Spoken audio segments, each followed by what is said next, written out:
আটা তৈরি খুবই মজার একটা নাস্তা তৈরি করব। তো শুরুতে বলে নিয়ে নিলাম 200 গ্রাম আটা, টেস্ট অনুযায়ী লবণ, 1 টেবিল চামচ সাদা তেল।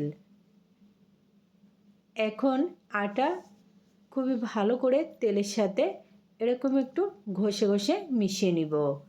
যত সুন্দর করে মেশানো যাবে ডোটা কিন্তু তত বেশি পারফেক্ট হবে। মিশিয়ে নেওয়া হয়ে গেছে। এখন নিয়ে নিচ্ছি পানি। এখানে আমি কুসুম গরম পানি নিয়ে নিলাম 2 টেবিল চামচ। তবে তোমরা চাইলে কিন্তু নর্মাল পানিও নিতে পারো। তবে আমার মনে হয় যে একটু কুসুম গরম পানি নিলে ডোটা বেশি সুন্দর হয়। ডো তৈরি হয়ে গেছে। এখন কয়েক ফোঁটা তেল উপরে লাগিয়ে একটা ঢাকনা দিয়ে 5 মিনিটের জন্য রেস্টে রেখে দিচ্ছি। এখন একটা বলে নিয়ে নিচ্ছি পেঁয়াজ কুচি 2 টেবিল চামচ, পরিমাণ মতো কাঁচামরিচ কুচি, স্বাদ মতো লবণ। এখন একটু চটকে মিশিয়ে নিব, এতে করে পেঁয়াজ কুচি নরম হয়ে যাবে। নিয়ে নিচ্ছি ডিম। এখানে আমি 2টি ডিম নিয়ে নিচ্ছি আর 1 টেবিল চামচ ধনিয়া পাতা কুচি। এখন সব উপকরণগুলো ভালো করে মিশিয়ে নিচ্ছি। আর হ্যাঁ, এখানে কিন্তু পেঁয়াজ কুচির পরিমাণ এরকম একটু বেশি করে দিতে হবে, তাহলে কিন্তু মিশ্রণটা একটু ঘন হবে।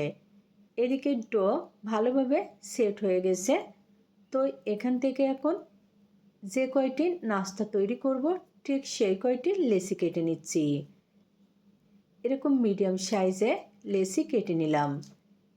একটা লেচি বোর্ডের উপরে নিয়ে সামান্য গুঁড়ো ছিটিয়ে দিয়ে বেলে নিচ্ছি। আর হ্যাঁ, রুটিগুলো কিন্তু খুব বেশি মোটা হবে না। এরকম স্কোয়ার শেপে আমি রুটিটা তৈরি করে নিলাম। এখন ডিমের মিশ্রণ দিয়ে দিচ্ছি মাঝ বরাবর। অবশ্যই এরকম পরিমাণ মতো দিতে হবে। ডিমের মিশ্রণ দেওয়া হয়ে গেছে। এখন 2 পাশ এভাবে ভাঁজ দিয়ে নিচ্ছি। এখানে কিন্তু এইটা আটকানোর জন্য কোনো রকম পানি দেওয়া যাবে না, জাস্ট এরকম একটু আটকে নিলেই হয়ে যাবে। একটু চেপে চেপে লাগিয়ে নিব, তাহলে ভাজার সময় নাস্তাগুলা আর খুলে যাওয়ার কোনো ভয় থাকবে না। আসলে আজকের নাস্তাটা তৈরির ক্ষেত্রে বলার কিছু নেই, একটু দেখলে যে কেউ খুবই সহজে নাস্তাটা তৈরি করে নিতে পারবে। সবগুলো নাস্তা তৈরি করে নিয়েছি। এখন ভাজার জন্য প্যানে নিয়ে নিচ্ছি পরিমাণ মতো সাদা তেল। তেল গরম হয়ে গেছে, একে একে নাস্তা দিয়ে দিচ্ছি।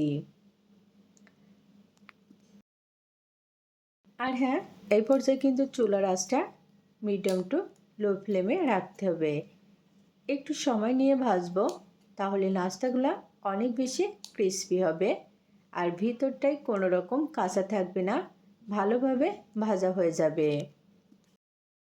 বেশ কয়েকবার উল্টে পাল্টে ভাজার ফলে নাস্তাগুলো কিন্তু অনেক বেশি ফুলকো হয়েছে আর সেই সাথে দারুণ সুন্দর কালার চলে এসেছে। তো এখন তেল থেকে নাস্তাগুলা তুলে নিচ্ছি। অল্প উপকরণে ঝটপট মজার একটা নাস্তার রেসিপি তোমাদের সাথে শেয়ার করলাম। যদি ভালো লাগে তৈরি করে দেখবে। আজকে আর নাই, অন্য কোনো দিন দেখা হবে মজার কোনো রেসিপি নিয়ে। খোদা হাফেজ।